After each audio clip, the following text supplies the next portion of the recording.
Whoops, didn't mean to do that. Can you hear me good? Make sure you can hear me good, see me good. I'm going to pop out the chat while we're waiting a second here for people to show up. And it is, you guys in chat can confirm, the show's done airing as of right now, right? I don't believe this was an extended episode, but... And I want to play something that was the all-time greatest Rick Grimes moment. You know it's coming. Let me get these mints out of my pocket. Greatest all-time Rick moment in years. I fucking loved it. The episode's not done? Well, hurry up. The episode's still on? How is that possible? Wait, how long is the episode? 50 minutes. Come on, you're killing me, Smalls. Well, we're going to get into it. I don't give a shit if it's still on. We're going to talk a minute. I'll wait a few minutes and then we'll get into the review. Because, you know, we got to set it up. I'm going to play this scene, though, because this scene already happened. Here it is. Am I out of the way? Let me see. Oh, no, I'm not. Ready? Here it is. Wait. Make sure it's not muted over here. Desktop audio.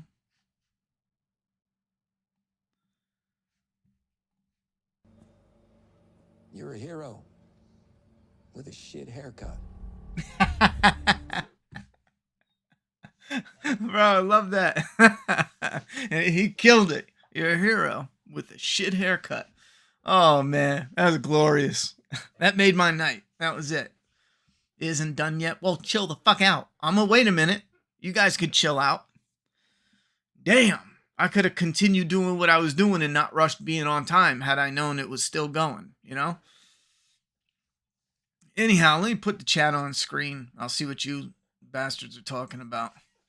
See what you silly bastards are talking about. Oh, yeah, that gives me time to set up the poll. And we got live chat on now. Let's do this poll. No Q&A. Let's do start a poll. Did you like the episode? We're going to go Rick Baby for Love It.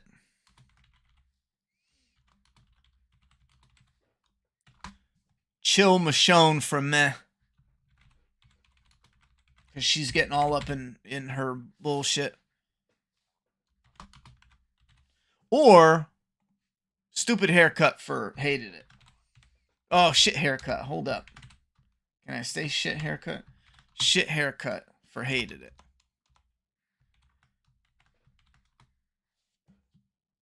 That doesn't work. Hold up. I don't know if you're allowed to put curses in the...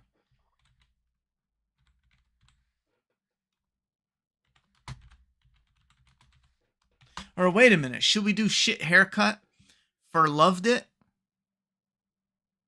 Because we love that part of it. Damn. I'm stick with this. Rick Baby loved it. Chill Michonne meh. Shit haircut. I'm a stick with that. You guys go and vote. Now I feel like voting for shit haircut just because that scene was awesome, but I ain't gonna do it. I'm not gonna do it. I ain't gonna do it, yo. Well, I'm glad you're glad. HFG. I'm glad you're glad.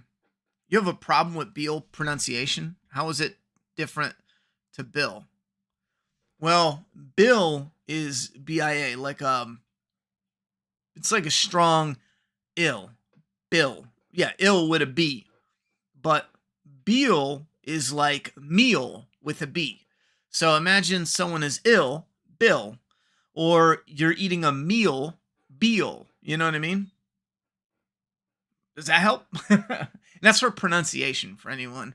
I believe that's how it's pronounced. Correct me if I'm wrong. It is Beal, right? Like meal, Beal, ill, Bill, if you need help. Hopefully that helped. Ronnie, what do you think about the new Planet of the Apes trailer? I'm hyped. I love the Planet of the Apes. Did you see him? Oh, yeah. That's probably where you thought of asking me, right?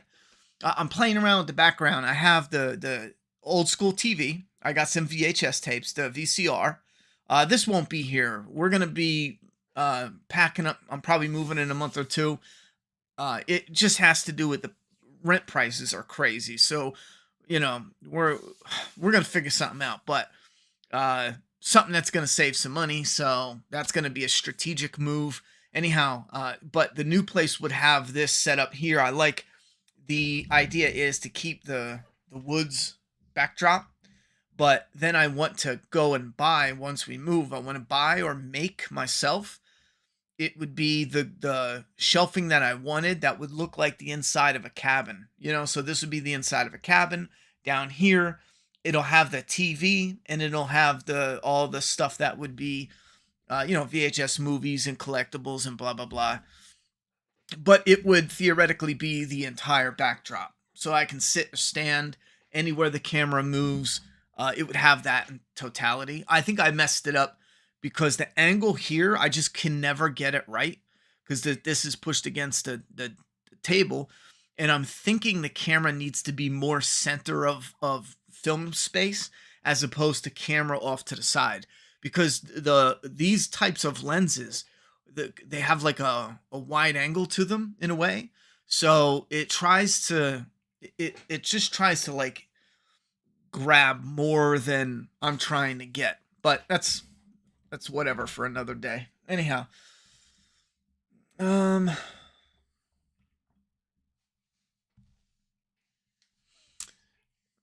men watching this, like seeing that scene shot haircut, I was like, oh man, Ronnie's gonna love it. I loved it.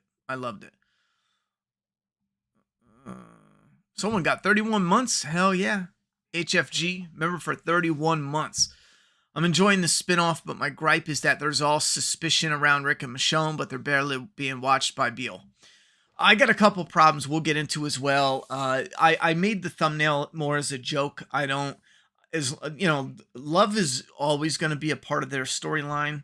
However, it should be there and feel organic, not feel like writers were given a task. And unfortunately, there's a couple times in this episode where different writers were given a task to write a scene and they were told the theme is love and one of them is incompetent, but together they can defy all odds. And the writers were like, okay, and they forced all that in their scene. And when they put the whole episode together, you got two or three scenes that almost sounded like the same scene, and one was supposed to get cut, but they didn't, and they kept both of them. You know what I mean? Anyway, some of that is a little bit on the nose. It's kind of rough. Like Beale, Meal. Oh yeah, Peel Meal. Yeah, that's good. The poll is ruined. How's the poll ruined? Son of a bitch. I don't know if this came to mind when you watched the episode 4 teaser, but the building they're in looks very similar to the CRM research facility from World Beyond. Well, I hope World Beyond isn't in anything whatsoever, but I'll check it out. I kind of breezed through the trailer for the next episode. I was a little bit miffed at the ending. We can get into that when I do the review, but it was just like, what the fuck? Community on the show looks better than the Commonwealth ever did. It just ended. Okay, just ended. What the fuck? So the episode is over. We're going to get right into it. If you're new here, I'm going to give my thoughts and opinions in a quick 10-15 minute first impression review. Let me adjust this a little cleaner. And then we'll get into fan feedback, which is you guys telling me your opinions, and you can either tip and have it show up on the screen, or at my name, or do a super chat or whatever. And so we're gonna get right in this. What other last question? No. Phantom Knight says, "Is there ever going to be a nice boss chick on this show with some measure of humanity?" I don't know. That's a good one. So, all right, let's get right into it.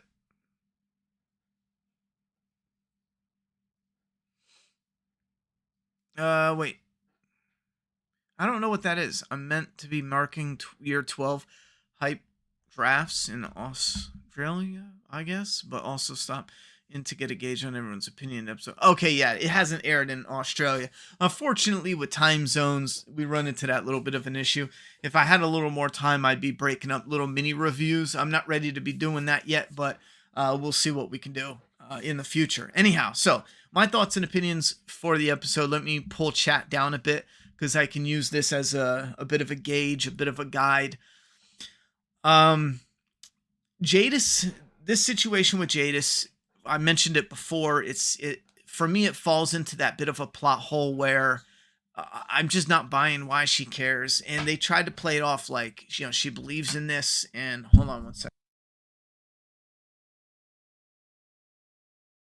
She believes in this community, and I'm just not buying it. Especially her take on, of us where we're at, and you could be a threat. Again, it's like their only play, so it is what it is. But for me, that falls a bit flat and a bit weak, unless they could come up with something that adds to it. But who knows if they will. I don't know why she has to have a stupid haircut.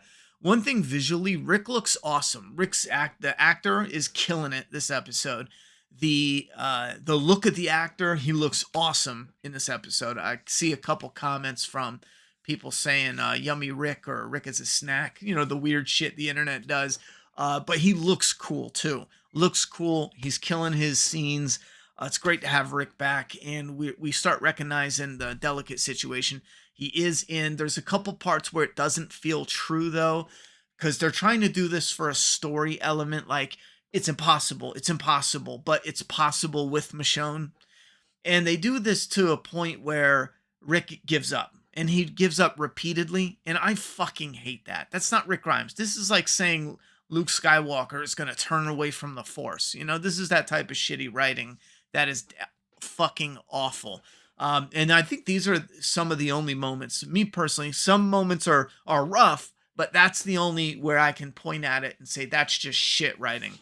You could say maybe they broke him down over the years, but bullshit. He's starting to earn some of the power and respect now. He has a better chance of escaping now more than ever, or getting back to his family. He has a better chance now more than ever. He can literally go on a run now, visit with his family, come back, and they would never know. He can orchestrate shit like that. Now, maybe you get in there and say, no, he's tracked. He can only go B and A and B and A. And all right, whatever. That's just, ridiculousness for the story's sake, because we see him break away and he's off the grid, so to speak, for a period of time. It's not realistic to think that he would be in this huge, massive operation and not be able to cheat sometime here and there. Now, when it comes to him giving up, he does it twice. In this, he tells Michonne, leave without me. And I get the concept of what they're doing, how she thinks like, oh, maybe the CRM got to him. And then she finds the guy who drew the picture. I like that concept of finding the person that drew the art. I hate the concept of Rick saying like, forget about me, just leave. You need to leave. I have to stay. And for me, a small tweak would have simply been, I can't protect you. You need to go. I will find my way out. It might not be a month. It might not be a year, but I'm going to get back to you guys. Just go home, protect the family, blah, blah, blah. As long as it was like that and not like Rick gives up. And then in the end, he gives up again where he's like, we're broken. And I know why they're doing that, because in screenwriting, that's more interesting for the casuals. It's going to get them more like, oh, don't give up, Rick. Oh, it's more emotional. For me, it just fell flat. And I just don't believe that Rick would talk, act, speak, or even think like that. Michonne, I love Michonne, but my God, is she the worst undercover cop? Is she absolutely the worst spy? They made her so fucking incompetent. And here's where we dial up the badassness. Now, we know Michonne is a badass. We know what she's capable of. We don't need to dial up the badassness, because what they effectively did was they dialed it up to such a degree, it broke the meter and made her dumb. She's an idiot. Michonne in this episode is an unstable, over-emotional, illogical jackass. And I hate that, because I love the character. And she just goes over the top with her. Yeah, I'm gonna kill all these walkers in the front lines. And then the people are like, maybe we should kill this bitch. Which is another problem I'm having with the show, where they do this A and B shit. I'm sick of hearing about it. It's dumb. Imagine we have this military might. We need leaders. We also kill people we think are gonna be leaders, and they're, they can't get with the program.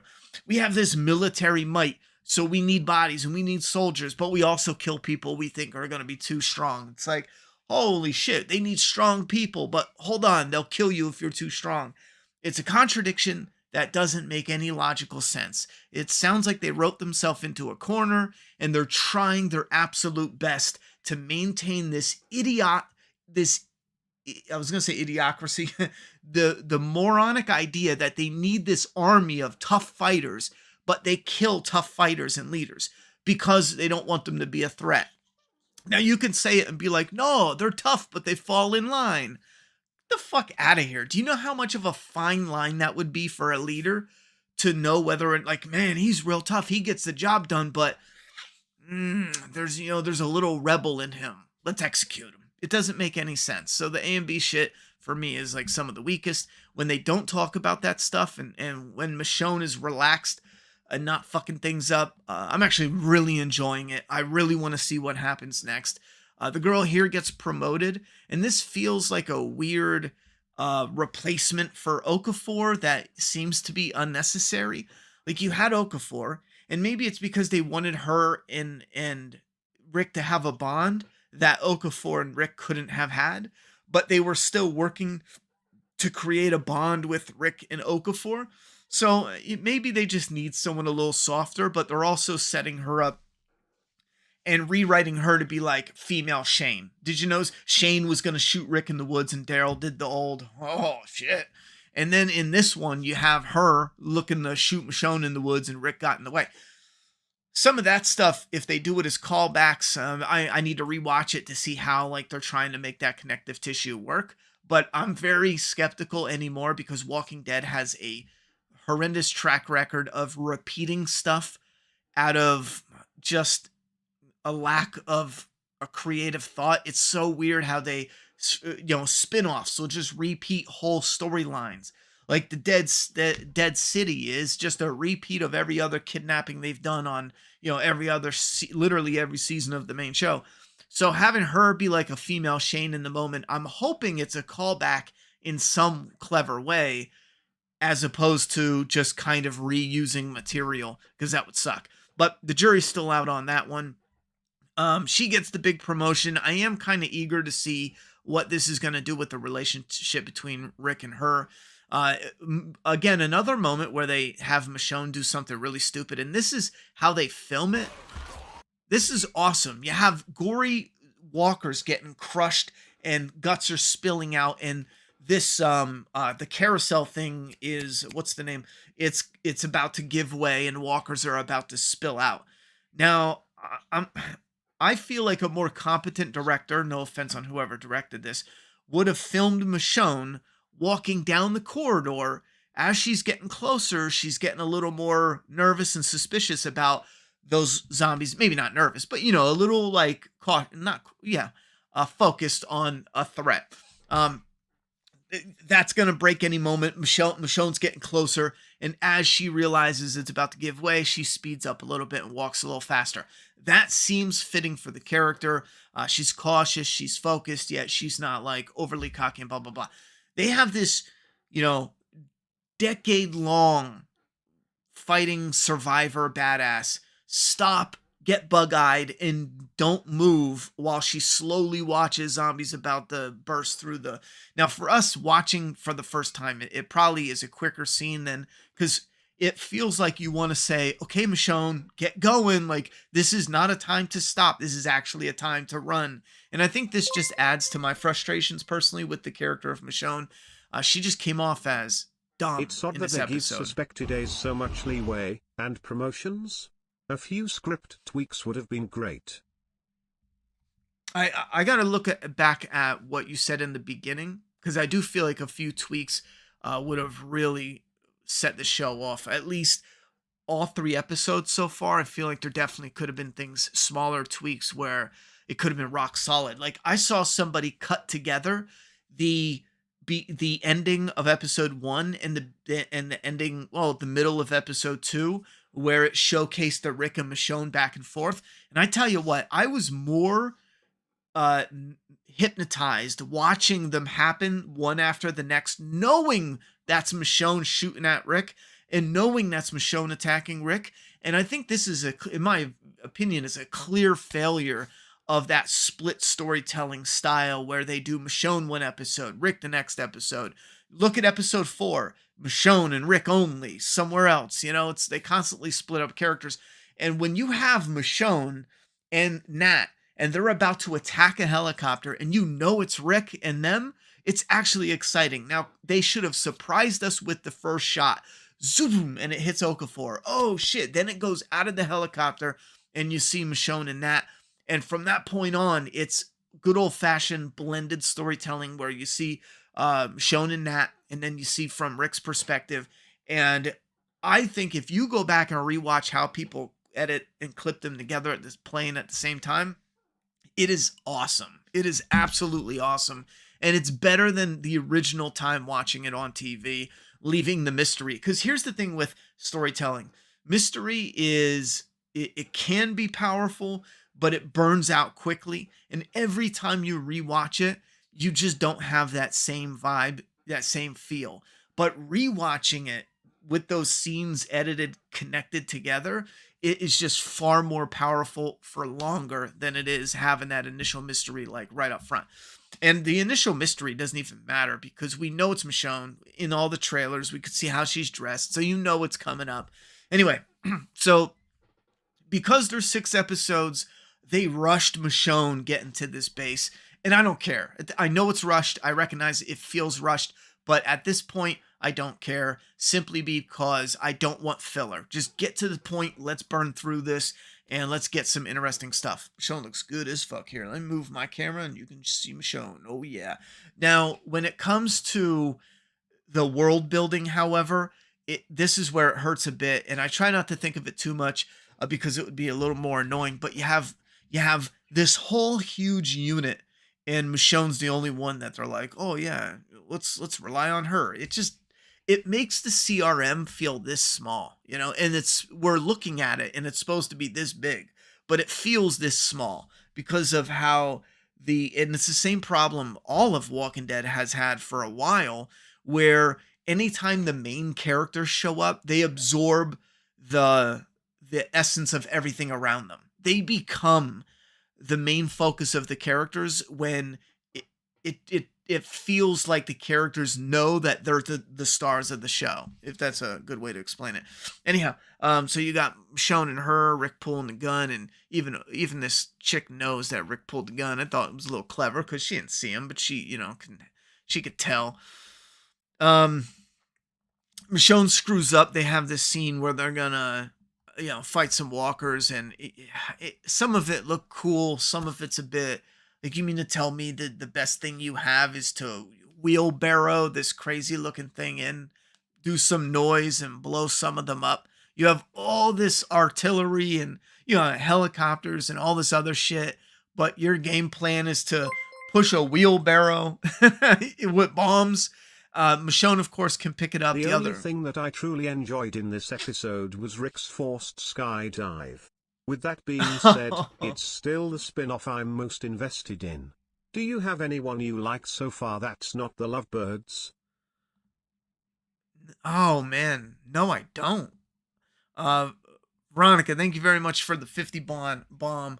I'm going to get to the comments here in a second, and I'm going to think about that. I'm going to replay your comment, put you on the leaderboard here, because I don't think I do. Now, obviously, Nat was probably the contender for that spot. However, he's not in it anymore, so that doesn't count either. You can't pick a character that's dead. So give me a second. I have to think about that, because we don't know enough about this chick either. She would be the logical pick, but there's just not enough about her. But we get some cool zombie stuff. I don't want to mix this up. You get some cool zombie stuff here. Rick and Michonne playing tonsil hockey. One thing I do want to go back to, I forgot.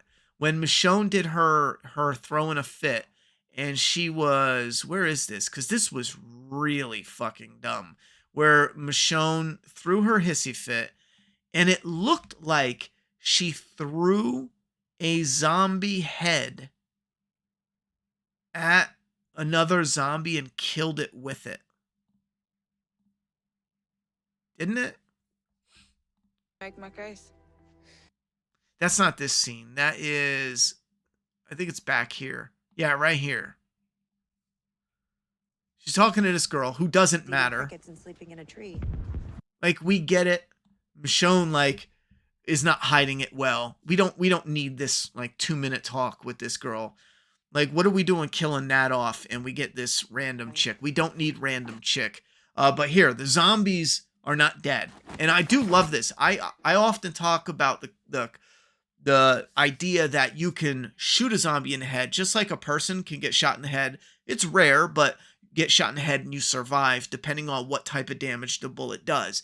I feel like it would be far more, especially for zombie video games, interesting having just a random pattern where it would take more than one shot to the head to actually take the zombie down. Now, this is similar where they do stab the zombie in the face. Now, in the world of The Walking Dead, this is dumb because zombies can't get knocked out. Not that we know of. They don't play dead. They don't get knocked out. So the zombies shouldn't be laying here quiet until they're moved to suddenly be like, oh yeah, I'm a zombie. Come here, bitch. Let me eat that ass. You know, that's just not how they function. This should happen instantly. They stab the zombie, they pull out, and then the zombie tries to snack that ass, you know? But let's see. So, perfect. She stabs the zombie. She pulls it out. She has a zombie head on top of her staff. She's going to now throw it. Okay, I didn't catch that the last time. This is even dumber. So what I saw the first time was she threw a zombie head at another zombie and killed it. I didn't see that in this. It looks like part of the other zombie's head got blown away by a zombie head. This type of shit, I know we love zombie stuff, you know, the gore. This is like the jumping the shark moment with zombie stuff. Don't do stupid shit like this. That's a squishy head. You're not going to take a squishy, rotting, you know, fucking pumpkin and use it to burst through another pumpkin. This shit is dumb. But that's what they're going for, because clearly the zombie's now dead. Everyone comes to the rescue. And they don't show anyone else killing the zombie that was on the ground. See what I mean? Like, that zombie's dead. Anyhow, but then we get to the end, because I do want to get to fan feedback. And the end was rough. And I'll tell you, especially after watching them shoot the helicopter out of the sky. The other day at work, I was looking up because I heard a helicopter. And I work near an airport, and there was actually a military-style helicopter. It could be military. I think it was for like the medevac. I don't know, man. It looked like it was more military than medevac or something like that. And that's what caught my attention, because I was like, damn, that's not, you know, that doesn't look like a civilian helicopter. It didn't look like the news helicopter, because that one is a little more colorful. This looked like a military helicopter, but it was up there. And I mean up there. And I'm sitting here thinking, like, you know what? They could go lower, sure. But even the distance of them being up for Nat to be able to make that shot, you know what? I'll suspend my disbelief. Well, now comes episode 3. Well, I guess we're supposed to think they're above water, which I did not think that at first. Maybe we should know. I missed it. I thought they were just above land. And she decides she's going to throw another temper tantrum, grab Rick up, and chuck his ass out of the fucking helicopter with her. Now keep in mind, if they're above water, are fine. However, they're still dead, because the drop is going to be like them when they burst through the surface tension of the water. It's going to be like hitting concrete. They're fucking dead, you know? But because they don't show how high up they are, I guess they're going to cheat it so it's not incredibly high up. But I love the idea of being like something like sudden, risky as shit, random. This is how we get away from them. Boom. I got a couple issues with it though. What about the pilots? What are the pilots gonna say? It was a storm and all of a sudden I looked back and they're gone. Like the door opens and it sucked them out of the helicopter. Like that's a tricky one because sure, it's a TV show. They can actually get away with saying some shit like that. So here's Rick and Michonne going out. I don't know if we'll be back. And her talking to Judith. She's using code words. Her talking to Judith is annoying as shit. Just because when you have these talking moments, diary moments, we don't see her writing them. We don't see where she's sending these letters. She's writing them. I know he's writing them and destroying them, right? That whole talking to Judith shit irks the fuck out of me. I hope they're doing something clever with it, but I don't think they are. I think it is just a cheap and simple way to do voiceover narration to tell you what Michonne is thinking. And the last thing I'll say is there was one more key moment, but I think I'm going to forget it. It has something to do with the something about the plot was like, fuck, man. It was something about something felt. What was that? I just had it on the tip of my head. Something felt like it was. I was like, come on, that wouldn't be it. I don't remember. If I remember, I'll talk about it. Wait, where's the... We don't have to be afraid. So here's the episode. This place. I look like Office. Jade is... Oh, that's it. I remember now. So Rick doesn't know. Jadis doesn't know. The Commonwealth is the new community. Now, in the comic, everyone went from Alexandria to the Commonwealth. In the show, it was left more ambiguous than that because of the time skips and all that. But the majority of the people went to the Commonwealth. So you had, and Oceanside is gone. Kingdom is gone. Hilltop is gone. Alexandria is the only place that is potentially still there. But the majority of them, we saw them at the Commonwealth. Someone correct me if I'm wrong, because I was not a fan of the ending. So there was a little bit that was hit or miss. But like I said, in the comic, it was gone. So they're at Commonwealth. They're not at Alexandria. Jadis never went to the Commonwealth. Jadis left the show before all the Commonwealth shit. Jadis doesn't know dick about them. So this should be the moment where Michonne tells Rick, you got a son. And again, now we see why they're saving that. So it can go, so Rick can, I have to stay here. You have a son, you dumb fuck. And then he's like, oh shit, duh. They're going to do one of those moments. But also, Jadis doesn't have shit on Rick. And Michonne is the only one that knows that. So in the trailer, when he's like, Jadis is going to come get us, whoop-de-whoop, Michonne can simply be like, we're not there anymore. I mean, most of us are gone. I don't know how they're going to play it, but fucking Alexandria is a fart in the wind at this point. Anyhow. Destroy our home if I try to leave. Yeah, that should be the moment where Michonne is like, yo, we ran into a bigger community. We were at war with these Whisperer people. We're not there. Now, if they try saying Michonne didn't have any contact with Judith before they made it to the Commonwealth, then that's going to be a bit like, what the fuck? I don't know if I buy that. We need to go back. Yeah, Rick's all this bullshit. We're going back. Be afraid.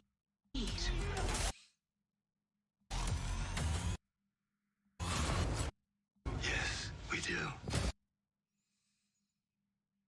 I don't know, man. World Beyond was so shit. I'm not like making a connection. It could be from World Beyond, but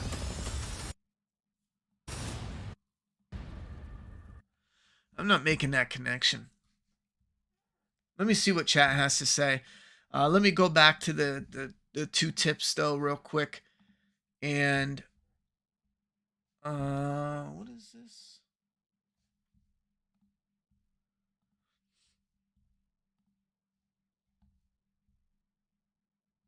All right, so we have Anonymous.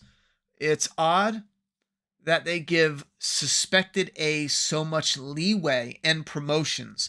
A few script tweaks would have been great. Yeah, a few script tweaks would have been great. Like, we don't. I mean, you can have Rick trying to escape. However, this Beale thing, I don't know. Like, there could have easily been a way where Okafor kept those records.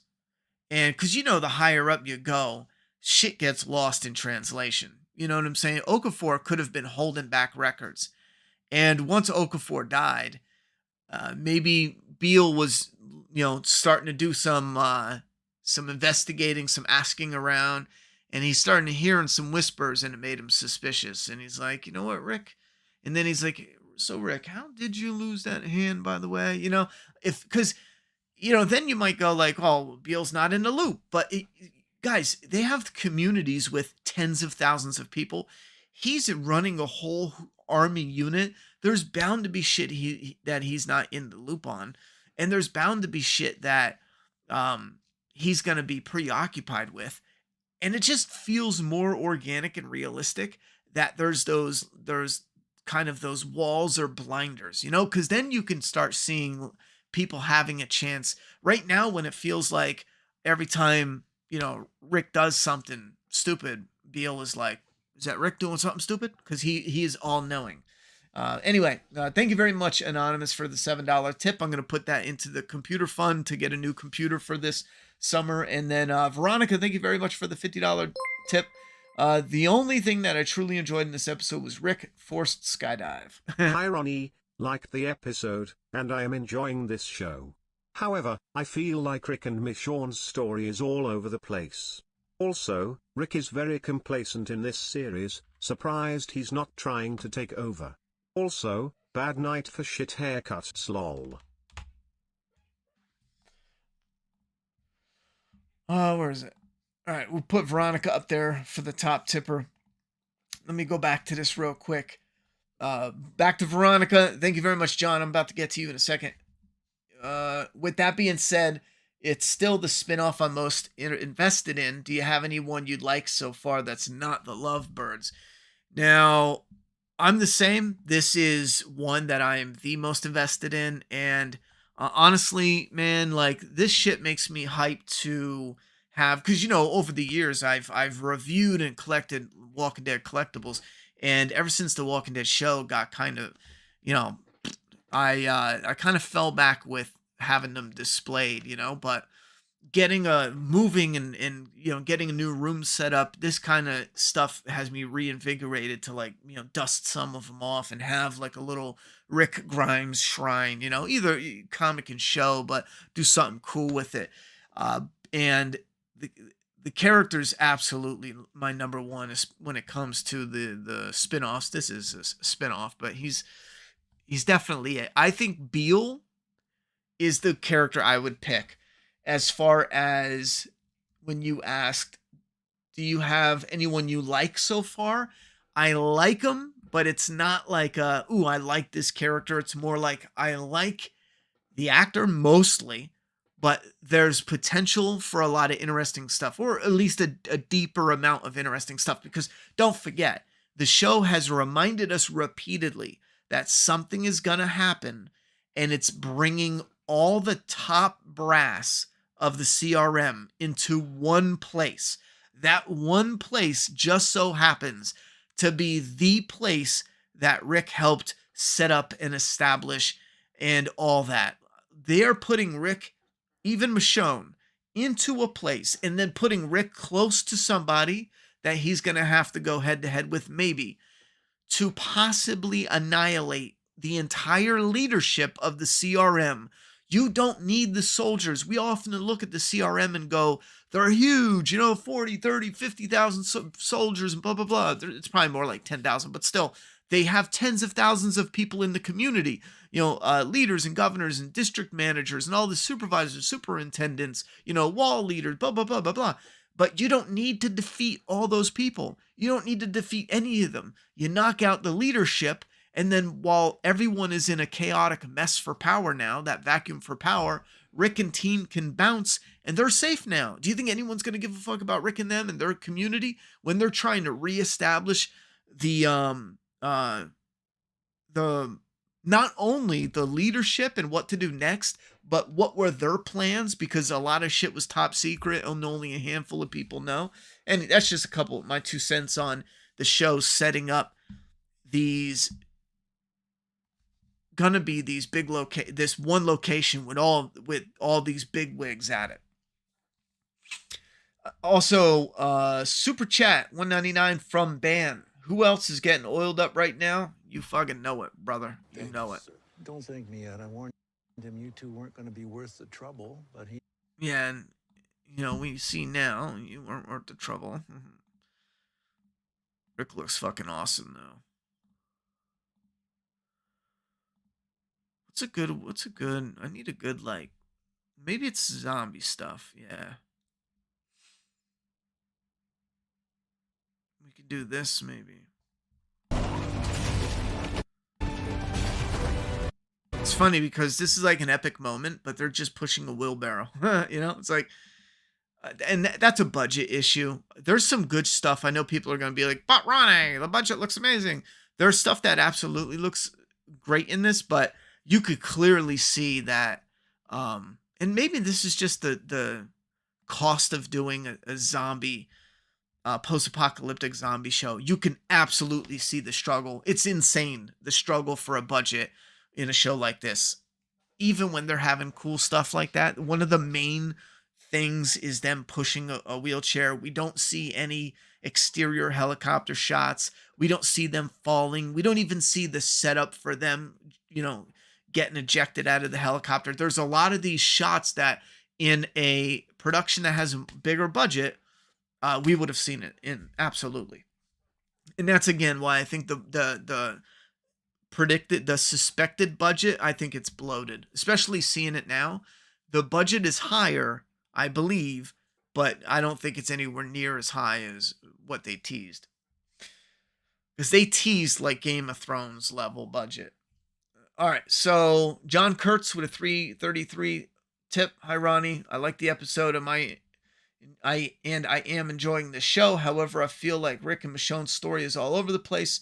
Also, Rick is very complacent. That's right. You just say he's complacent. Surprised he's not trying to take over. Also, a bad night for shit haircuts. Let me see what's going on with shit haircuts here. Yeah, Rick, and you might say it's in character. Sure. When Negan beat his ass and made Rick his bitch, Rick was all like, I'm going to give up. But that was wrong, too. I felt like that was shitty writing for the writers to do.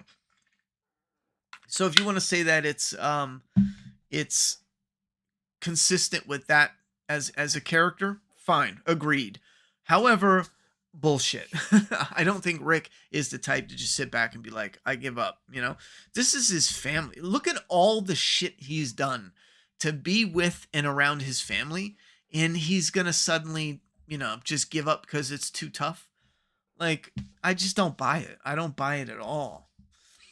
All right. Terrorist Grimes.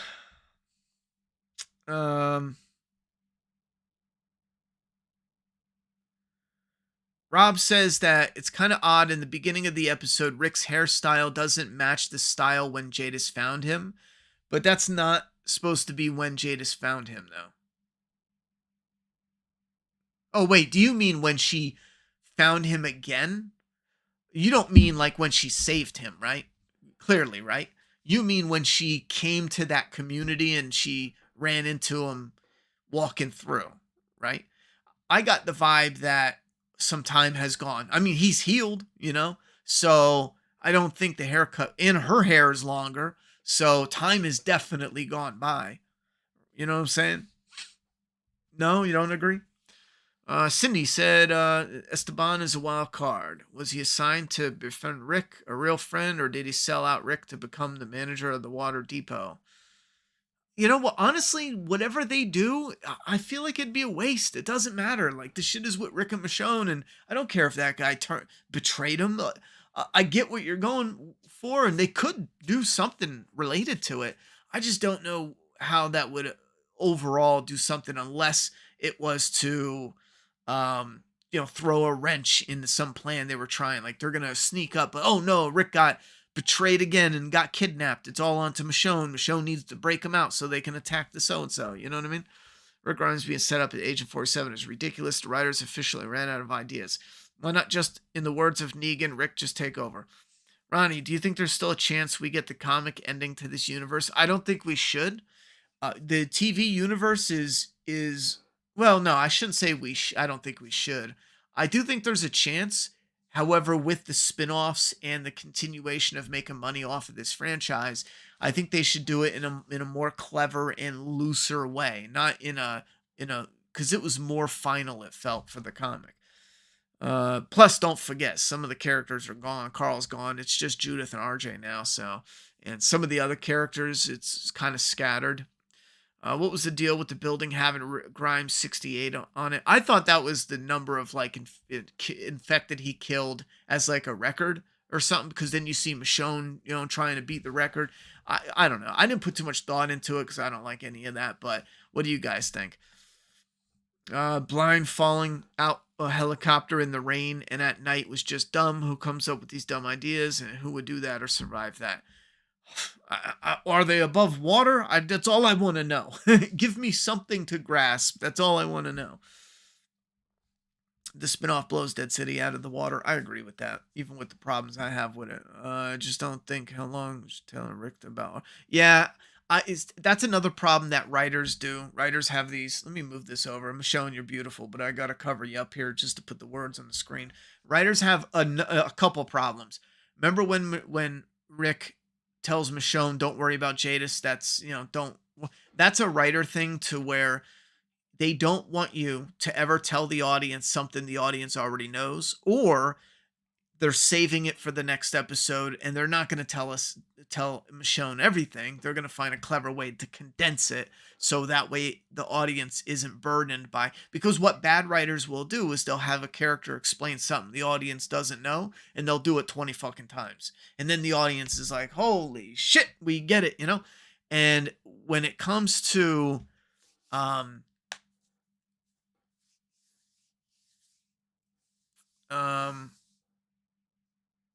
okay, it was his Walker kill. I got sidetracked there.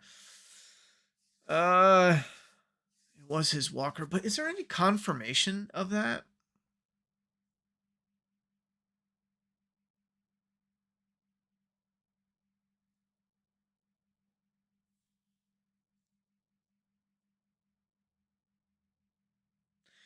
I don't know.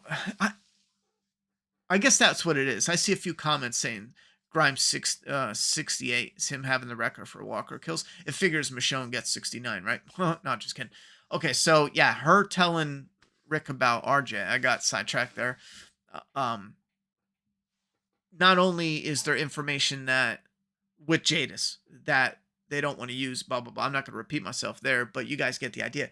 But also they need something that is emotionally hitting.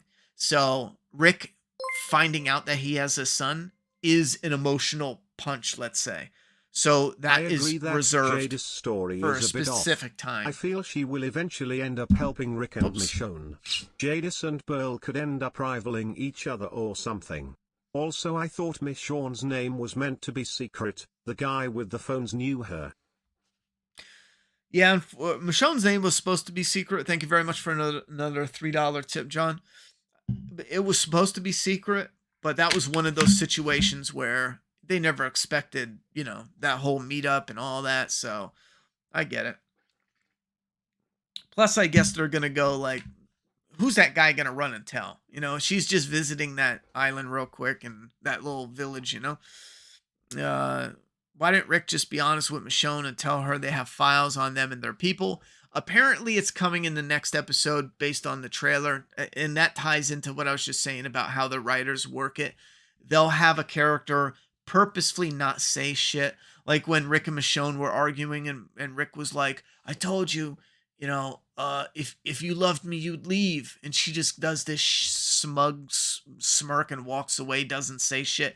That's because they want the character to go and find the whole thing, and it's easier to write her not saying anything at all. It's just a way for bad writing to permeate, you know. The show is officially turned into Days of Our Lives. That is another problem that I was having with it. I even laughed and was like, holy fuck, is this the Hallmark channel? What are we doing, overdosing on this? And everything is to the max. Like what's her name, the idiot with the stupid haircut, Jadis, is like, you know, Rick, I didn't think you could escape. I thought it was impossible, but with Michonne here, you two can do everything. It's like, fuck you. It's like a baby wrote that. And then you have somebody else doing something like, you know, I tried to escape and it was impossible, but with you here, we can do the impossible. It's like, bro, get a fucking grip. This is not a comment in one of those motivational quote posters in the fucking dentist office. You know, get a grip with your writing. Stop writing like you're 9 years old and you're trying to hype up your little sister. Write something with some subtlety to it and something that slaps and call it a fucking day. You know, we get it together. And then Michonne is like pushing the thing, and here, Rick, together they can do it all, right? Oh, we get it, show, we get it.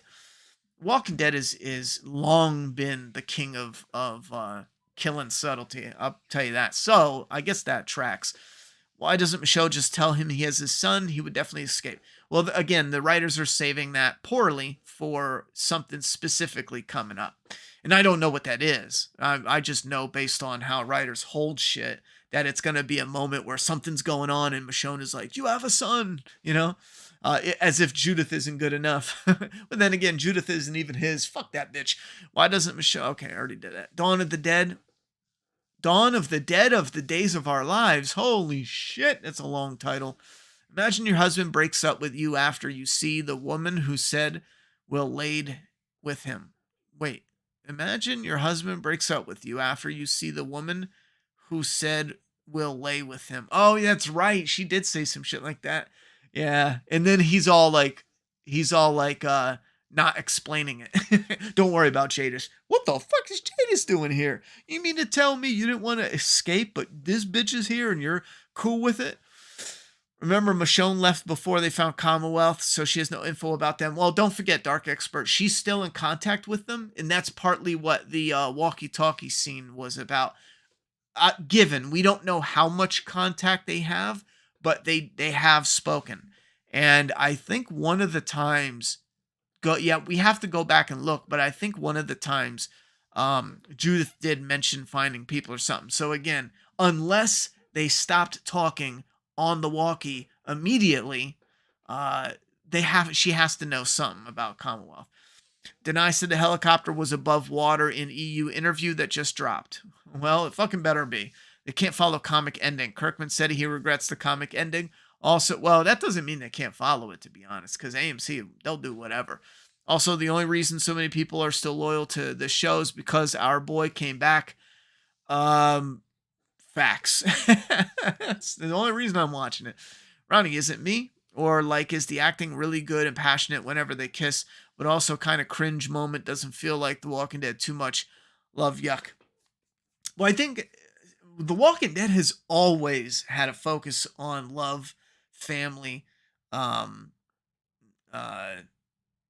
what's that word I'm looking for? People coming together and in unity. And in The Walking Dead, that's been since day one. It's about love and family, with Rick finding his family and the love triangle and the love of a best friend and, those cold mountain nights. No, I'm kidding. It's always been in there, but I think the fact that we have writers now who aren't writing it like two normal people going through it. They're writing it like two legendary, interracial, yada, yada, yada, yada, yada. Like they're writing it just like how writers nowadays write Michael Myers, and they write him as the legend instead of being before the legend. When you write him before the legend, oftentimes it comes off way more organic, grounded, and it's so fitting. But when you write it to be the legend, sometimes it goes over the top. And I think that's where you get those passionate moments, because the actors definitely have talent. And the scenes absolutely work. Some of the plot is struggling. Some of the scenes are bad on subtlety. but you get those cringe moments because they're writing it as these legendary characters instead of writing scenes that feel legendary and are authentic in that way. They're writing as if they're writing legends. I don't know if I can explain it any better than that. Hopefully that was good at all.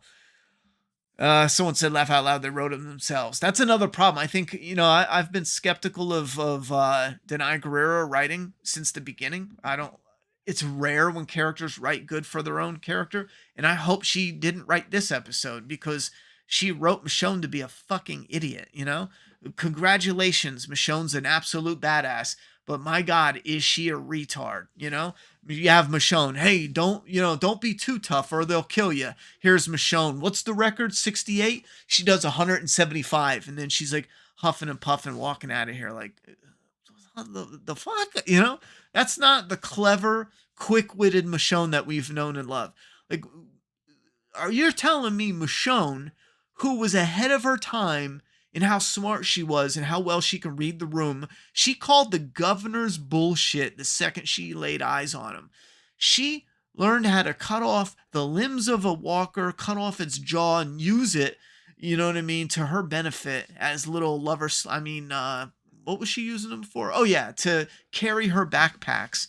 Michonne is smart. The Michonne in this episode is not smart. She's a fucking idiot.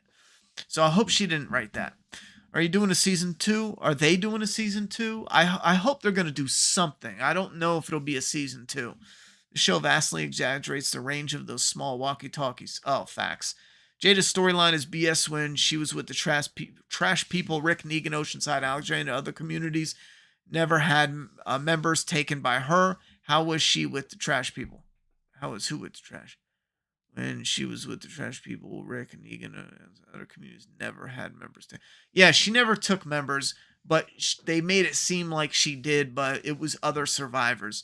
That's just the small shit that they try to connect it together that barely works. And I don't like that idea that the CRM needs Jadis, the king of the trash pile, to give them 1 or 2 people. Yeah, waste the fuel in the helicopter and come and get 1 person while you annihilate a city of 90,000 people. You can't just take some people from there? Instead of annihilating a whole city of 90,000 people, why don't you go and steal, 50 of them? Then you don't have to barter anything from Jadis. Here's an idea. Shoot Jadis in her fucking face and take the trash people and use them as experiments in whatever the fuck you're doing. That A and B storyline is terrible. Anyway, again, I don't understand why they can't just bring the communities here. Well, I don't think they want to come here because of how it's run. I wouldn't want to live there. A place where you're not allowed to leave. Fuck that. Everyone is so focused on her telling Rick about RJ and more. I'm waiting for her to tell him Negan is cool and saved everyone. Judith loves hanging out with him. Laugh out loud. I want to hear some of that too. Like, I want to see Rick being like, fuck. Do you think Morgan's radio message from his last scene on Fear will connect? Also, remember Morgan did fight 2 CRM guards on Fear. I'm hoping there's something. It doesn't have to be in this season though. Yeah, true about Michael Myers because the last Halloween was trash. Facts. So with all the time jumps and the spin-offs, is there any chance the CRM knows about New York where Negan and Maggie are? I guess I'd like more face-to-face with Negan and Rick. Well, they've got to know something because it seems like they have the ability to do exploring. Denai only wrote episode 4, so we'll see. Thank God, man, because I want to just praise Denai. I don't want to say negative shit with Denai, but if I have to, I will. But whew, that's a relief, Denai, why didn't you throw your star power around and say, can we not make Michonne dumb? Can we just do that in this one episode? And I know what they were doing, or at least it appears they were trying to make her like super badass and tough, but she is though. Like, what about making her smart? It's badass to be able to read a room and not give away your position to the fucking enemy, Michonne is stubborn though. She is smart, but hasn't been broken yet. Michonne's spirit cannot be broken. I don't believe all that though. That, Michonne is smart, but she's stubborn. So stubborn makes her stupid. I just don't buy that. I don't buy that at all for the character of Michonne. that she can't read a room and just calm down a little bit, you know? I mean, it would be far more. We see Michonne as a badass all the time. How, for me, it would be far more interesting if Michonne took something from Carol's playbook, and they can even call back to something Carol did. And again, Walking Dead has a bad habit of repeating stuff, but this is an opportunity to repeat, like Carol playing dumb to Alexandria when they first got there, but Michonne do it in a way where we know she's purposefully, um, you know, using what Carol did. And what's the thing? Like calling her inner Carol. What's the thing I'm thinking of? You get what I'm saying? Like that for me would have been like more interesting than seeing her just get angry and kill shit. We see it all the time. How they don't have eyes on Michonne and Rick passing notes is unbelievable, and not tossing Rick's apartment. Yeah, not tossing his apartment for me was a bit like, really? The guy's escaping, you don't trust him, but you don't have someone snoop in his apartment when he's not there. You know exactly how long he's out of the apartment. I just don't believe that at all. I would have loved if Rick had his shit out in the open and it was CRM stuff, and then you see him start to move stuff into position, and you notice that when it is out in the open, it looks like legitimate CRM, but the way he puts it together and folds stuff, it creates like a new map for just him. And that would have been like, oh, that's some clever shit, Rick. Goddamn, bro. It is a flaw in hers. Her strength is her weakness. Well, fuck, she's stupid then. I was just about to say what you said. If the trash people story was true in Jadis, is there Rick and B her? Wait, let me read that. How you wrote it, because I'm lost now. I was just about to say what you said. If the trash people story was true and Jadis, is there Rick and be her replacement at the trash dump? Problem solved. I think there's a word misplaced there, but I think I know what you mean. I guess Rick and Michonne haven't gotten together yet because he would have known she had a baby. But that might explain why there was no kids there. The CRM says no making love. I haven't gotten together yet because he wouldn't have known she had a baby. I don't know what the CRM does when it comes to dating, to be honest, like having eyes for someone there. I mean, they've got to say yeah, but not with the soldiers. I don't think that's something with the soldiers. I'm misinterpreting the joke though. I don't get, how would Rick know she had a baby? Be a cool scene where Judith hands Rick his hat back using camouflage. Shows like the Wolverine of the verse. Rick is the calm one. You're still not selling me on it. She just comes off as dumb this whole episode. I mean, if my life is on the line and I got my children waiting for me back at the house, I don't care how much my strength is my weakness and how stubborn I am. I'm not going to be an idiot and overplay my hand and get killed. Just not happening. I'm still mad Daryl didn't take Dog to France. When you travel, it might be years before you get back, at least in this world. He left his good boy. Yeah, but didn't Daryl get forced to go? Didn't he get... I mean, Dog was not with him. Yeah, so I guess if Dog was with him, Dog probably would have gotten killed, right? I said the same thing about lack of surveillance on Rick and Michonne. Makes no sense. I just took it as they don't have, like, modern day cameras everywhere type technology, and those type of training areas, there's no real reason to do it. It's just people moving back and forth, and it's kind of a miracle that there's even a situation for Rick and Michonne to pass letters. But I understand people who are like, I have a problem with that, because if you get people that want to start doing a rebellion and you're not watching them in those areas, I get it. I'm not too stressed about it, but I get it. Does it bother you Michonne, I think you mean didn't tell Rick Daryl looked for him for 6 years? I'm assuming I'm assuming that's all coming. That Rick hasn't asked about anyone except Judith. Yeah, I'm assuming that's all coming, but Walking Dead, again, current day Walking Dead has a bad habit of not mentioning people when they should. Rick didn't even get fucking mentioned. When the Commonwealth came into the story, they mentioned everyone but Rick. I think they mentioned Rick once. Oh, and the brave man shit that Michonne is talking about is cringe as shit. I don't know where they're going with this, but Lord have mercy, like, stop. I wish we would have got more season of the main show and it being 8 to 10 episodes being focused on a big CRM battle with everyone and getting Rick back. I wish it was about 8 to 13 episodes for this show. I think 6 is far too little, but I think 16 is far too many.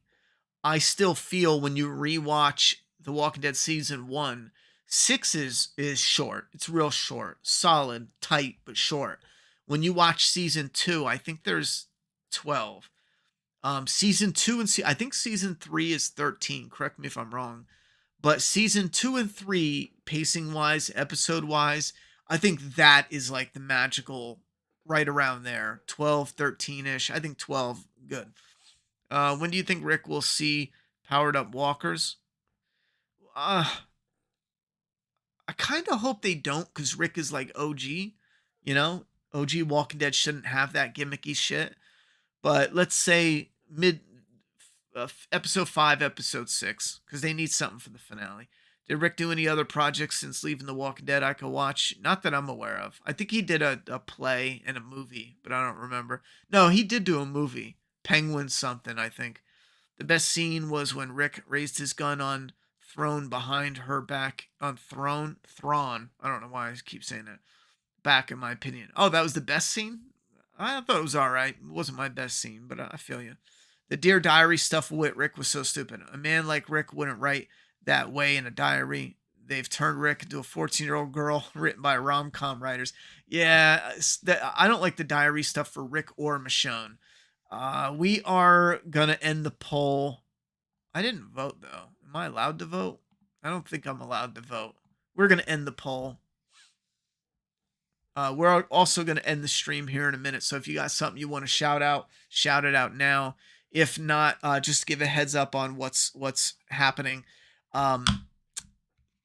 This week I got a lot going on, but I'm going to be posting probably in the middle of the week. I might just do it tomorrow. Flaw vs. All, the final episode of season 1 of The Walking Dead.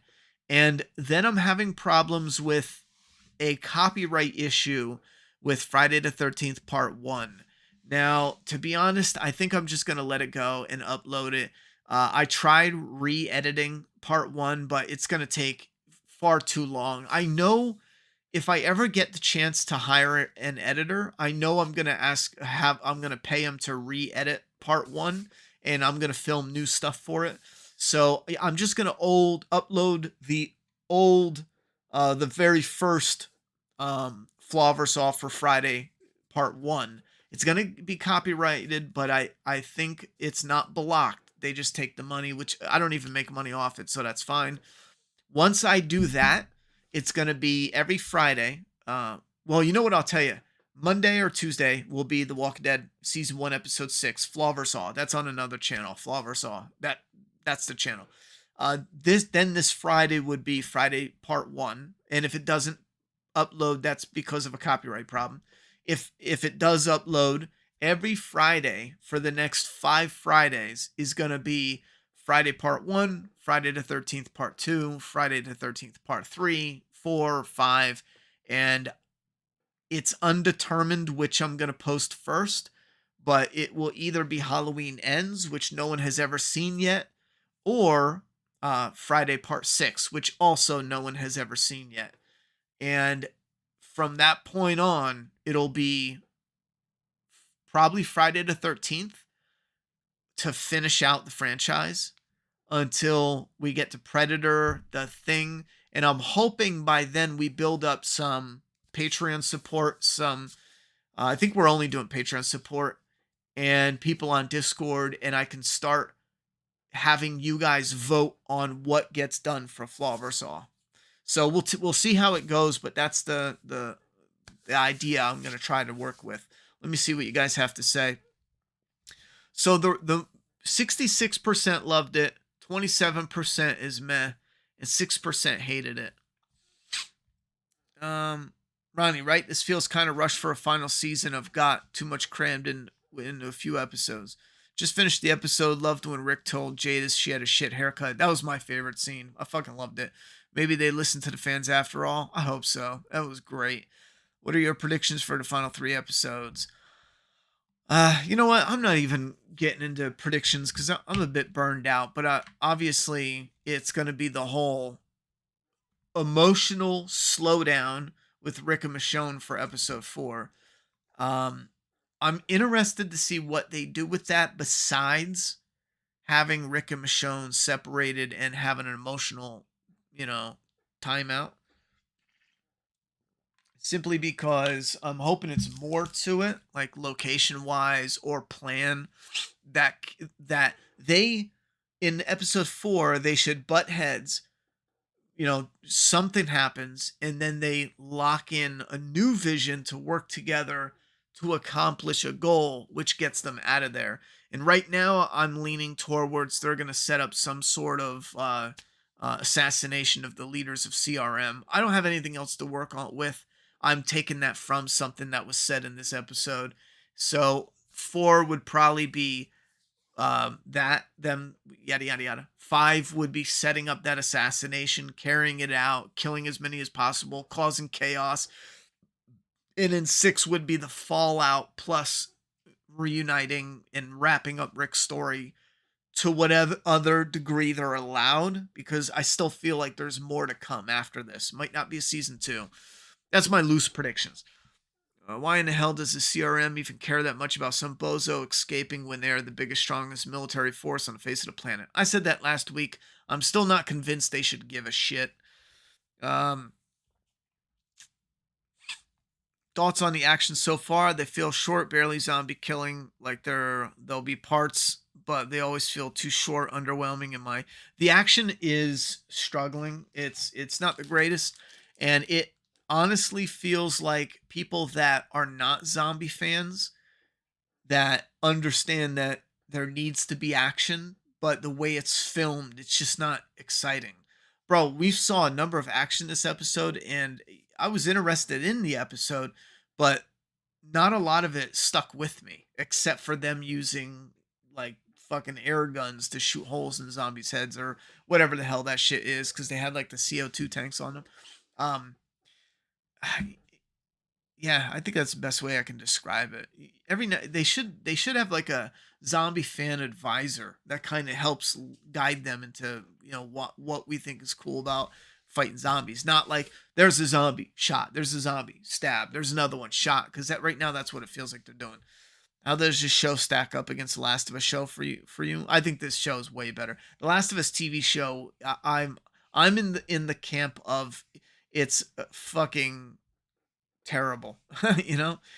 Sure, it looks great, and I think it does look great, but there's no threat, there's no zombies, there's nothing interesting, especially if you've played the game. You know what I'm saying? Like it's not even the best moments in the show. It's 20% of the awesome shit in the show, and it's rushed like fuck, man. Think the voiceover from Michonne is actually her in a rocking chair telling her grandkids stories. Kind of felt the way the comic ended. I was thinking they were going to do something like that, but if you go back and rewatch it, it sounds weird if she's telling. It sounds like she's writing a note, sending the note, writing a new note, sending the note. So if they go that direction, I'm gonna have to rewatch it because it sounds clunky as shit, Because she says questions like, I don't think me and those so-and-so are coming back. Unless they're going to play around with it, being like that she's telling the story, but doing it in a playful, I don't know what happens way, although she knows what happens. How does she... Okay, Ronnie, will you go see Dune? I haven't seen Dune yet, but I see it go up for sale a lot, and I want to watch it, so I will pick it up. Season 3 had 16 episodes. What am I thinking of? Because I could have sworn... Season 1, we know season 1 had 6, but I could have sworn season 2 had 12 or 13, and then season 3 had one more, and then season 4 on up had 16. I might be thinking of something else, but I could have sworn that's how it went. But I think, if I remember right, I think I made that mistake before, and then we clarify the episodes.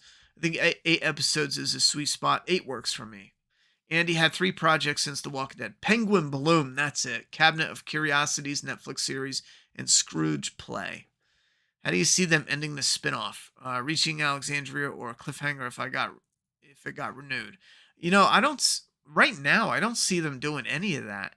Only because it feels like there's more to it, and a reunion just feels way too forced. But they're moving fast, but they're also not covering a ton. They're moving fast but not covering a ton. I think that's why it feels a little janky. Andrew Lincoln is carrying the show. I like the story fine enough, but him being here just doing anything automatically ups the level. I agree with that.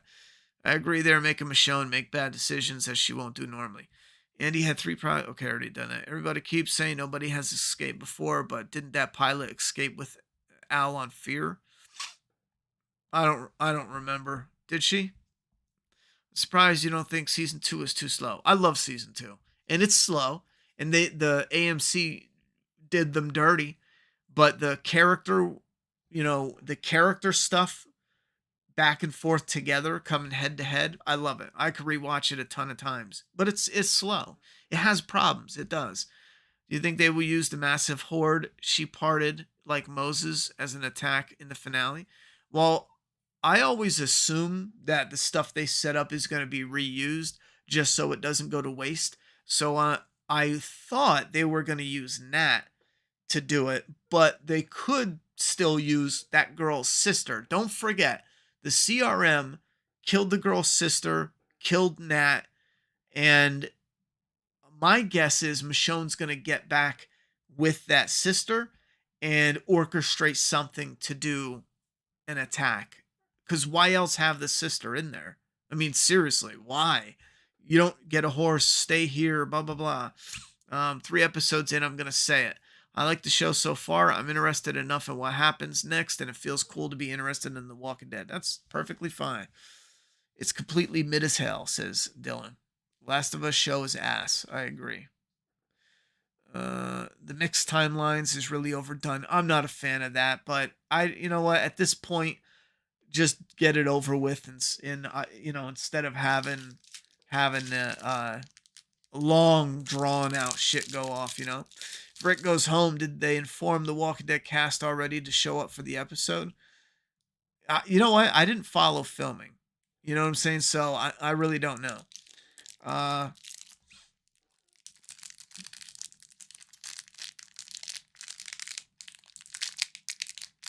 Oh yeah, the guy wanted to be the Krishna zombie from Dawn of the Dead.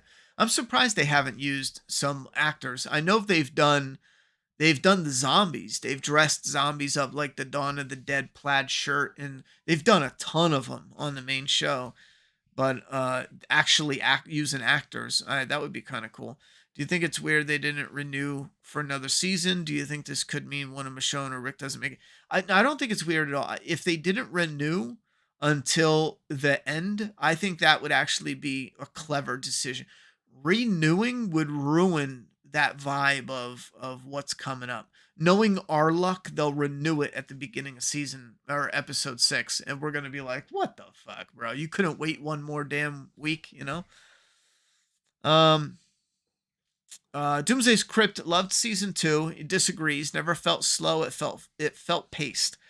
Do you think it's weird they didn't renew? Okay, I already read that one. Season 2 is a slow burn, but the character dynamics and writing and some of the best character work and drama of the whole show and well done convo scenes.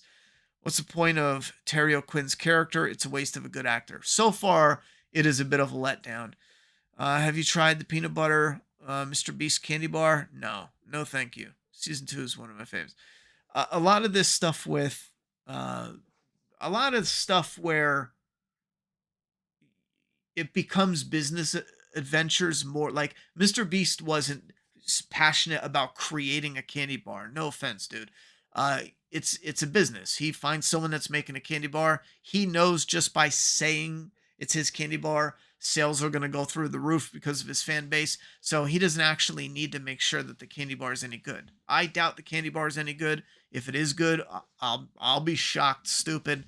You guys can let me know if it's any good, but I think stuff like that, people, especially if you're fans of somebody, you should know that this is simply a business transaction. And if you're a mega fan and want to just throw your money at something, then give it a try. Go ahead, give it a try. But I think for the most part, we as consumers, especially with our wallet on constant attack just from paying the bills, I think we should fall back on splurging when it comes to celebrity endorsements. You know, all of us collectively. I think we should smarten the fuck up.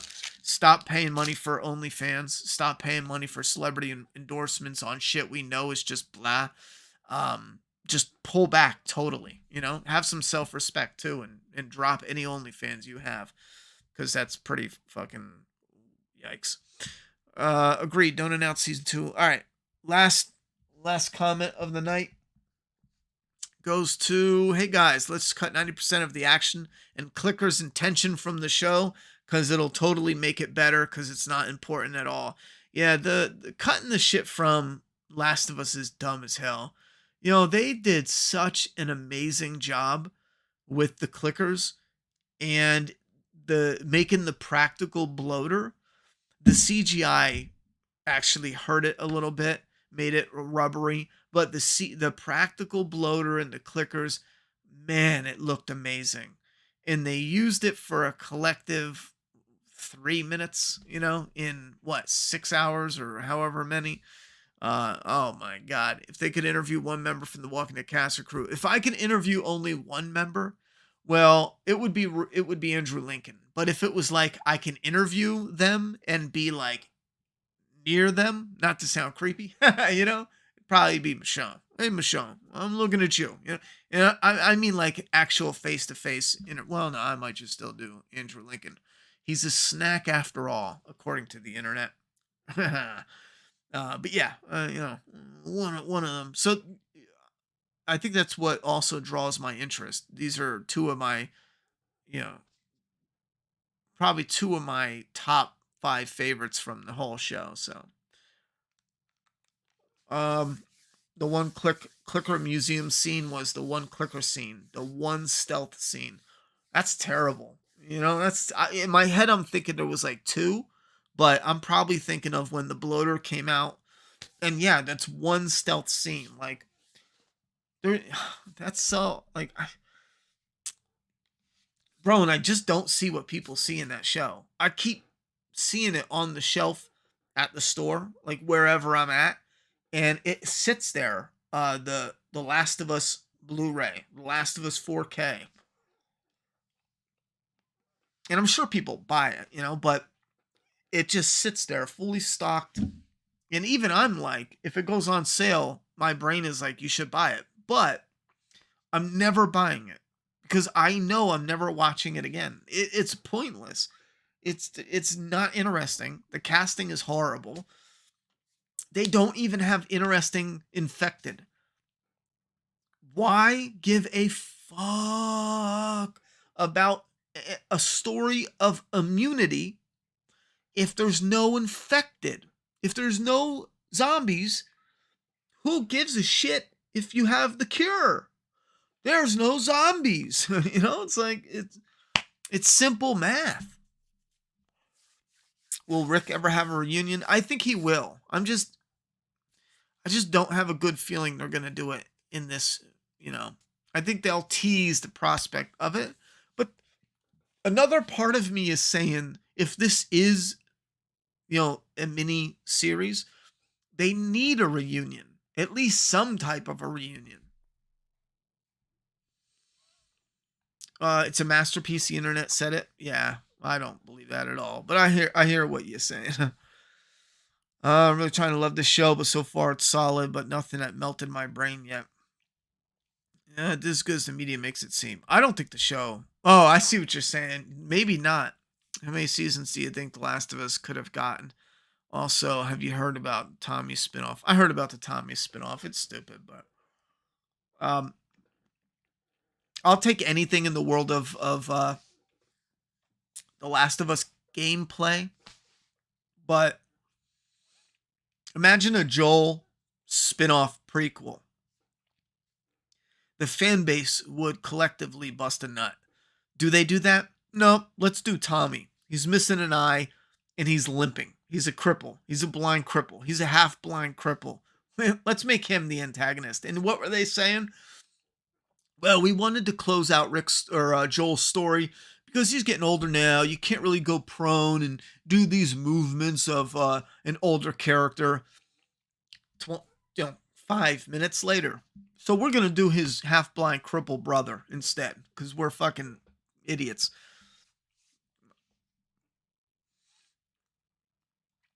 Yeah, Doomsday's crypt. I am going to do my absolute damnedest. The only thing that's going to keep me away, I'm going to try to check out the Fear Fest in Carolina in May. The only problem I have is with work. Outside of that, I'm going to do my best. Because I got on-call and stuff. Yeah, there's no tension in The Last of Us at all. Last of Us didn't need a cure, no infected to be seen. Exactly.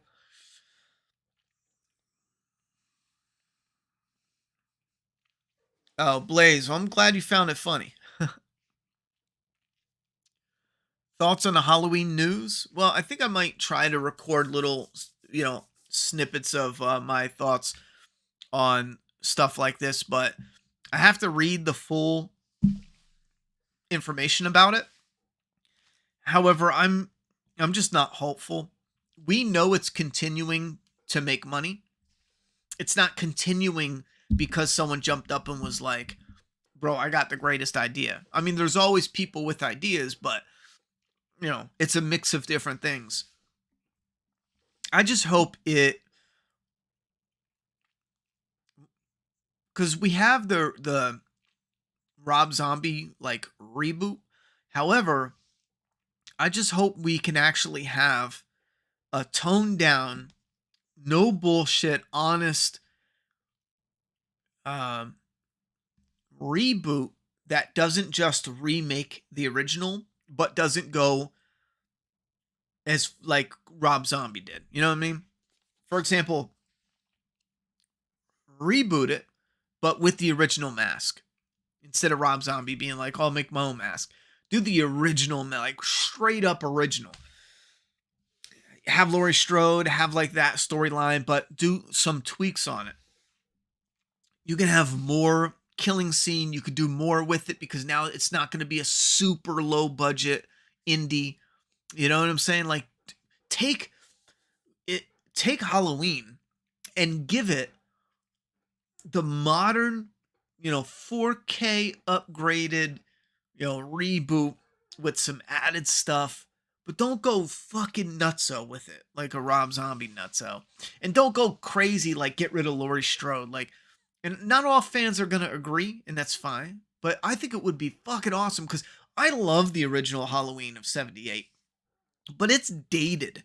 It's dated, and it's a dated independent movie,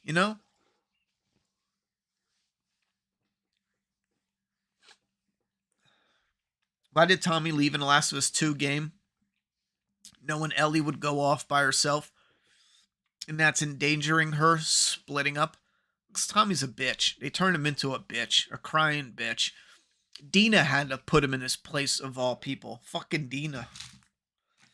She was the one who was all gung-ho about killing people. Then she got sick from getting knocked up by someone she didn't even like. And then she was like, oh man, I guess I'm not, fit for this after all.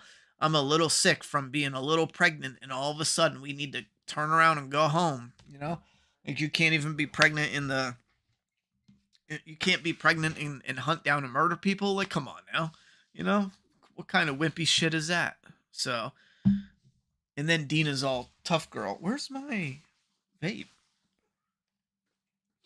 And then Dina's being a boss bitch. She's like, you know what, Tommy? That's enough of that, Tommy. You son of a... Where is my vape?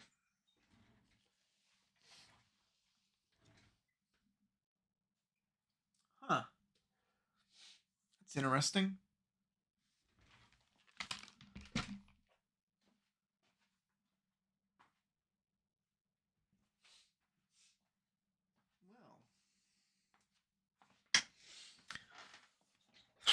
Well, I gotta shut this off anyhow. I really gotta. It's 11:30. Yikes. My first video of yours was your death of Daryl back when Negan was on the horizon.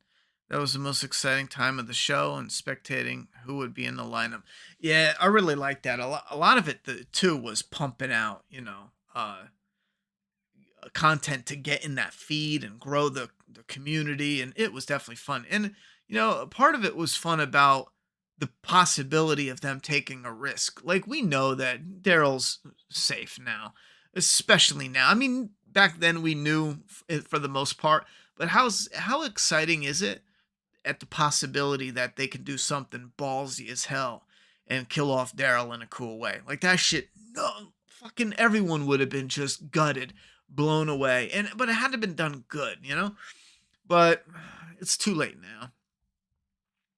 Are you gonna watch a Halloween TV show if they make it like they're trying to? I gotta look it up, and I'm gonna do a follow-up video, to be honest. I might try to do a follow-up on Tuesday. Q&A, you've probably mentioned this multiple times, but why did the CRM care about a former small-town cop and a former loner Michonne?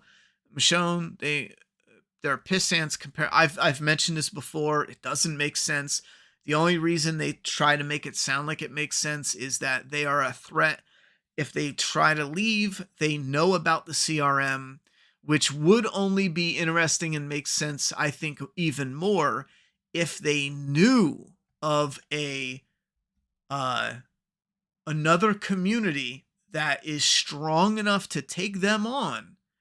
And that's what they were truly afraid of. For me, that would turn it around.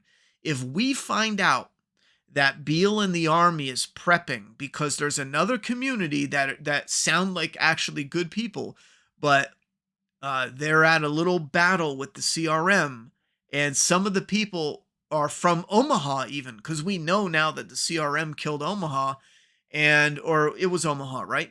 And maybe they had a allegiance, and it was this community's secretive as well, but they're good people, and they're going head to head with the CRM. And if Rick and Michonne were to escape, and if by chance, even by chance, they ran into the community and they were able to give them intel, especially the intel Rick has, that right there, that little bit right there changes the game. Being afraid of Rick leaving and telling fucking Aaron, like Father Gabriel, these people don't matter. Not because they don't matter as characters, because they're weak. They don't have an army. They're just people. They're just a couple people. They're a tribe living in, they're a bunch of savages living out there in the fucking wilderness. No one gives a shit about them. They're nothing. They're no one. They have no army. They can't fight. They're not strong enough. But if you tell me that Beale's afraid Rick and Michonne are going to meet up with this group that can actually attack and fight and defend and take on the CRM, that right there does it. That's all they need, and I'm sold. Because that right there sounds like it's plausible. As far as Rick going off and telling his 12-year-old daughter about this boogeyman CRM. Whoa, watch out, guys. Rick's little kid knows about you. Watch out. Yeah, old age. Damn straight. I swear to God, I had my vape right here and it's gone. You know what's funny? One time I did that. I was working on something, and the end of my vape is magnetic, and I was looking for like 45 minutes, and I couldn't figure it out. And here I turned around, and there was like the light or something, the metal bar from the light. Well, that's crazy. You guys can't see it, but I don't even know why I'm showing you a metal bar. You know what a metal bar looks like? Well, the metal bar from the light, I guess I had bumped it, and the vape magnetically stuck to it, and it was literally, I'm sitting here like, where the fuck is my vape, bro? And it's literally magnetized, staring me dead in my face. I'm looking at, because I never expected the look on that thing, you know what I'm saying? So I probably saw it out of the corner of my eye, but you're not expecting it there. I also dropped it one time, and it landed right on the edge of the desk, and it was like landed up, and it was just sitting there chilling, and I'm looking on the floor all over, and it's just chilling right in my face, and it's black too, and the metal here is black, so it just blends right in. It's like camouflage. I love chatting witches, but I really got to wrap up a couple of these and I'm done. Stop asking questions. Go away. A Okay, where are we at? Ronnie, I used to get such a kick from hearing stories about your personal life back in the day. Well, I'm glad you did, Ryan. Maybe one day we can have a few more. I still have a lot of hidden stories I could tell. I don't know which ones would be interesting though, so we'll have to play around with that. Problem with Rob Zombie for a lot is very different story. I think his casting was bad as well, but we won't get into that. Halloween Universe, why ends my least having series. Yeah, the casting I think was problematic. Stuffing his wife in everything was a disaster, especially for part 2. My opinion, it's all a waste of time. Anyway, they have to know about the Commonwealth. There's no way they don't. I don't know, because if they did, why wouldn't they wipe them out? Don't forget, these people wiped out a community that had 90,000 people. Doing that to half the size, I don't see that as a problem, especially one that doesn't even know about them. Omaha know about them. You know what I'm saying? And I just, if they know about the Commonwealth, I don't know why they don't wipe them out, unless they're trying to see if they can use them for something and they haven't made the call yet. Then that would be cool though, if they're deciding the fate of Commonwealth and Michonne finds out that Judith and them are at Commonwealth. Something like that could work.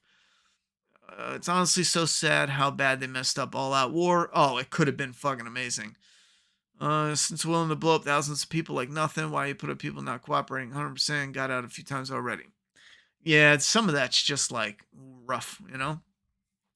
So the CRM came close enough to the junkyard, but never found the other locations. I know, right? Genius. I wonder if the Omaha Civic Republic resistance we saw in World Beyond will tie into the finale. I hope so, in the way I just explained. Now that I think about it, we don't need anything from World Beyond, but I hope there's something there. Wasn't the junkyard not far from Alexandria? Yes. Yeah, they should have seen it. You're still so young. Oh, don't say that, Mary. I don't feel so young, you know? My days are numbered, pretty much. You should make a Cameo account. I don't know what that is, brother. Wait, isn't that the stuff where people pay you to say, like, hello? I don't know if, I'll be honest, bro. I really appreciate the compliments, but I don't think people give a shit about me recording a message. I'll be honest. There might be like 2 of you out there, and if that's the case, I'll just send you a message. Just throw me a tip and I'll send you a message. You know what I'm saying? But I'll look into it. How is Commonwealth even a threat? And there's air power or weapons or CRM. CRM is exactly, Wendy. Would you consider Joel from part 1 your favorite video game character? To hell with part 2. Yes, Joel from part 1, as of this moment in time, is my all-time favorite video game character. Absolutely. If you were to do like a tie, it would be probably a tie between Joel and Ellie. Part 1 only, though. They didn't wipe out Commonwealth because Lance Hornsby had an agreement with them similar to... See, Nev, I don't believe any of that. We've had someone mention it before, and again, I believe Lance is talking about people within the Commonwealth. And the reason I say that, I'm not going to get into it here in depth, but if you go back and rewatch the behind the scenes, Gimple and them are talking about within the Commonwealth. And don't forget, it still could be, you know, whatever you want it to be, but they actively talk about his people in the Commonwealth. That is like a shadow government, a secret government. I think that's what they were talking about, not Lance Hornby had a deal with the CRM. He could have. And you know, maybe there's something out there that connects, but if you want to mention, because someone mentioned it last week too, and I forget if they had a definitive thing to connect to, but you guys let me know. Why would they cut off Rick's hand now and not in the main show? I'm kind of mad about that. Yeah, you know what? And it doesn't even matter either, because we never see him use his hand for shit, you know? So, I mean, it's almost like Rick's hand is still there. And I laugh because they used to say the budget would be an issue for him running around with a stub. And all they did was give him the Luke Skywalker hand, the Chubbs hand, and he's running around like normal. And it's kind of pointless now because, Rick cut off his hand. But when you look at him, he's running around with this, you know, his hand in a black glove. He just doesn't open his hand. He just rolls around like this. Hey guys, you know what? Let's start this stream off right. My hand's gone, you know, totally chopped off. But, you know, I put this glove on. It looks like human flesh. And we're just going to do some normal stuff, you know, just me chilling with no hand. It's just stupid. All right. Now with that ridiculousness, I'm going to get going. Slizzle says Clement Lee would be his close second. I'll have to come up with a list of favorite video game characters and let you know, because there's probably a few surprises on there. I know, yeah, there's probably a few surprises, but I gotta go. I gotta get some sleep. I got some big plans to set up. I also want to start prepping stuff for this summer. I know it's a slow rebound start on the channel, but I'm actually really excited for some stuff that's coming up. But all right, good night. Thank you so much for the support. Love you guys. And gals. I love the gals a little more, if I'm being honest. Yeah.